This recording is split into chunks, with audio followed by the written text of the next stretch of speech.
Hello friends, എല്ലാ കൂട്ടുകാർക്കും ഇഷ്ടമാത്ര സീരിയലിലെ നാളത്തെ നല്ലൊരു എപ്പിസോഡിന്റെ റിവ്യൂയിലേക്ക് തന്നെ സ്വാഗതം കേട്ടോ. ചാനൽ ആദ്യമായിട്ടാണ് കാണുന്നുണ്ടെങ്കിൽ ഒന്ന് സബ്സ്ക്രൈബ് ചെയ്ത് ലൈക്ക് ചെയ്ത് സപ്പോർട്ട് ചെയ്യണേ.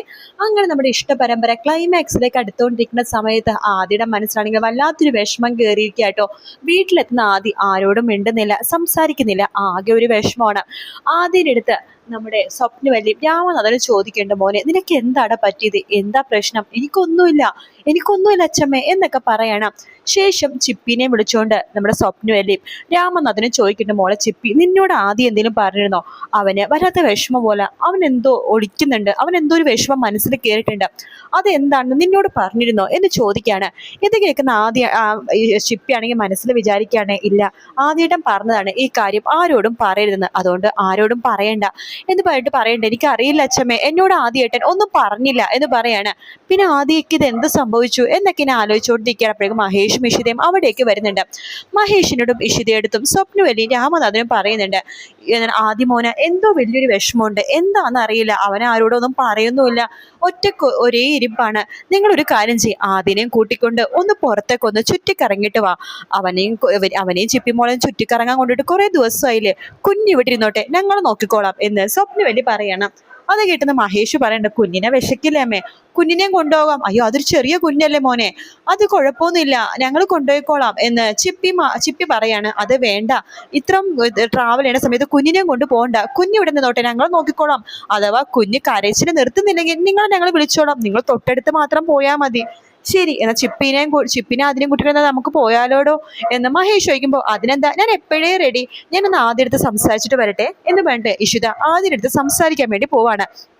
ആദ്യ റൂമിൽ ഇരുന്നിട്ട് എന്തൊക്കെയോ ആലോചിച്ചുകൊണ്ടിരിക്കുക കേട്ടോ. ആദ്യടുത്താണെങ്കിൽ നമ്മുടെ ഇഷിത ചോദിക്കേണ്ട, മോനെ ആദി നിനക്ക് എന്താണ് പറ്റിയത്, നീ എന്താ വിഷമിച്ചിരിക്കണത്? ഇഷിതാമ്മ എടുത്ത് പറ, എന്തു പറ്റിയെന്ന് ചോദിക്കുമ്പോൾ, ഒന്നുമില്ല ഇഷിതാമ്മേ, മോനെ ആദി എനിക്ക് നിന്നോടൊരു കാര്യം പറയാനുണ്ട്. നിന്റെ ആ രണ്ടനിയത്തിമാരും ഒരുപോലെയാണെന്ന് ഇഷിതാമ്മക്ക് നന്നായിട്ട് അറിയാം. നീ രണ്ടനിയത്തിമാരെയും ഒരുപോലെ സ്നേഹിക്കുന്നതും രണ്ടനിയത്തിമാരും നിന്റെ രണ്ട് കണ്ണുകളാണെന്നും എനിക്ക് നന്നായിട്ട് അറിയാം. പിന്നെ എന്തിനാ മോനെ നീ ഇങ്ങനെ വിഷമിക്കണത്? മഹേഷ് ചോദിച്ചത് നീ വേറൊരു അർത്ഥത്തിൽ എടുക്കണ്ട, ആകാശം ഒരേന്നൊക്കെ പറഞ്ഞു, അത് ജസ്റ്റ് ഒന്ന് മഹേഷ് ചോദിച്ചു, അത്രേ ഉള്ളൂ, അല്ലാത്ത നീ കുറ്റക്കാരനാണെന്നോ നീ അങ്ങനെ ചിന്തിക്കുമെന്നോ ഒന്നും തന്നെ മഹേഷ് വിചാരിച്ചിട്ടല്ല എന്നൊക്കെ പറയാണ്. അത് കേൾക്കണം ആദ്യം പറഞ്ഞ, അയ്യോ ഇഷിതാമ്മ എനിക്കതിന് വിഷമമൊന്നുമില്ല, എനിക്ക് ദേഷ്യം അയാളോട് മാത്രമേ ഉള്ളൂ, ആകാശ് മേനോനോട്.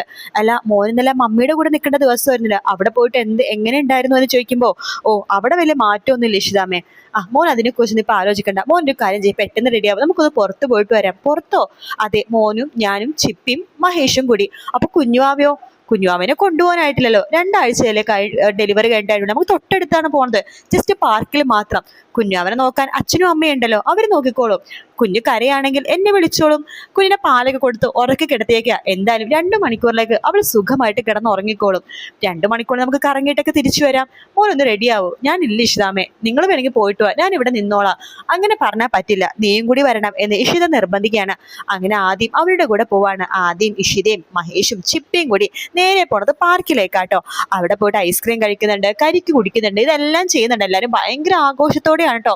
അപ്പൊ ആ സമയത്താണ് അവിടേക്ക് ആകാശ് വരുന്നത്. ആകാശ് നോക്കുമ്പോൾ കുഞ്ഞിവരുടെ കൂടെ ഇല്ല, ഇവർ 4 പേരും കൂടെ ആഘോഷം. അവിടെ ഡാൻസ് കളിക്കുന്നു, പാർക്കിൽ പോകുന്നു, ഉരുണ്ടുമറിയുന്നു, കടപ്പുറത്ത് പോകുന്നു, ഐസ്ക്രീം കഴിക്കുന്നു. ആഹാ, ഇത് തന്നെ പറ്റിയ അവസരം. ആകാശ് ഇത്രയും നാൾ കാത്തിരുന്ന ആ ഒരു അവസരം വന്നെത്തി എന്ന് പറഞ്ഞിട്ട് ആകാശ് ചിരിക്കുകയാണ്. വേറൊന്നല്ല, കുഞ്ഞിനെ അടിച്ചു മാറ്റിക്കൊണ്ടുപോലെ, അത് തന്നെയാണ് ആകാശിന്റെ ഉദ്ദേശം കേട്ടോ. ആകാശ് അങ്ങനെയൊക്കെ ചെയ്യുമ്പോഴും ആകാശ് വേറൊരു കുരുക്കിൽ അകപ്പെട്ടുകൊണ്ടിരിക്കുകയാണ്. നമ്മുടെ സുമിതയുടെ അമ്മാവനെ കൊന്നത് ആകാശാണെന്ന് നമ്മൾ ഇന്നലെ തെറ്റിദ്ധരിച്ചു അല്ലേ? പക്ഷെ ആകാശ് അല്ല കേട്ടോ കൊന്നത്. ആകാശ് ഇന്നലെ അവിടെ എത്തിയപ്പോ തന്നെ ഓൾറെഡി ഇഷിതയുടെ അമ്മാവൻ മരിച്ചിട്ടുണ്ടായിരുന്നു. ഇഷിതയുടെ അമ്മാവന്റെ മൊബൈലിലേക്ക് ആരോ വിളിക്കുന്നുമുണ്ട്. അപ്പൊ അതൊരു ദുരൂഹം മരണം തന്നെയാണ്. പക്ഷെ ആകാശ് അല്ല കൊന്നിരിക്കുന്നത്. പിന്നെ ആരാണ് കൊന്നിരിക്കുന്നത്?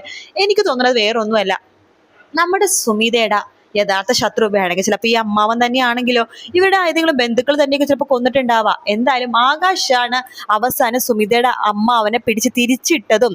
അപ്പൊ ആകാശിന്റെ കൈയടളം അവിടെ പതിഞ്ഞിട്ടുണ്ട്. അതുകൊണ്ട് ആകാശ് എന്തായാലും കുടുങ്ങും.